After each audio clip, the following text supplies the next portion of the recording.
Good afternoon, I'm Wendy Petrie and this is your afternoon news fix for Thursday the 29th of August. A senior New Zealand First Minister has earned a rebuke from the Attorney-General after again speaking critically about a senior member of the judiciary. Shane Jones was today asked about earlier calling a High Court judge a communist and doubled down. This was a broad discussion that the creep of a lot of these judicial decisions is beginning to show elements of totalitarianism, and I don't like it.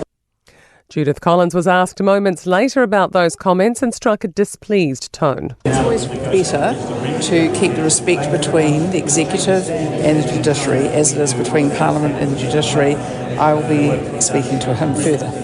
Long-term support to help thousands of Kiwis manage their type 1 diabetes.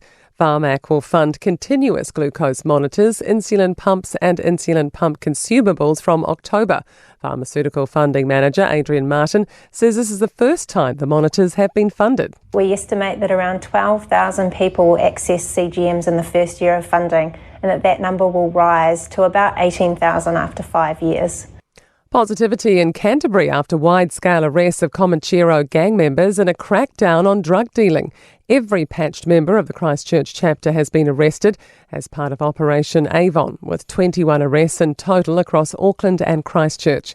Millions of dollars of illicit drugs were seized. Detective Inspector Darren Thompson says this level of crime doesn't go unnoticed and people in the community say they're relieved. I think it'll make a very large dent. Certainly our intelligence said that this group was responsible for the majority of Class A drugs coming into the area. Hawke's Bay Regional Council has come under fire for letting patched gang members wear regalia in its chambers despite an active ban. It voted unanimously to keep its Māori wards yesterday, but photos afterwards posted on Facebook show gang members celebrating. Local Government Minister Simeon Brown and Associate Justice Minister David Seymour have both slammed the council for not upholding the law. The council replied, saying it acknowledges people's concerns, but says it doesn't have the authority to exclude members of the public. The offending photo and comment have since been deleted. The Minister in charge of disability issues says a harsher approach to fining people taking advantage of disabled car parks will deter selfish behaviour. From October, the penalty for abusing mobility parking increases from $150 to $750.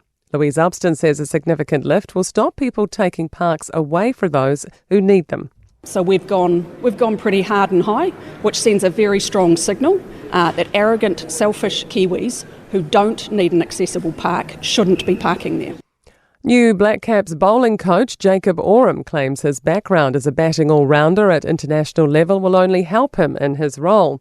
Oram takes over the role vacated by Shane Jurgensen in November. Coco Gauff is reminiscing on one of her appearances in Auckland after her second-round victory at the US Tennis Open.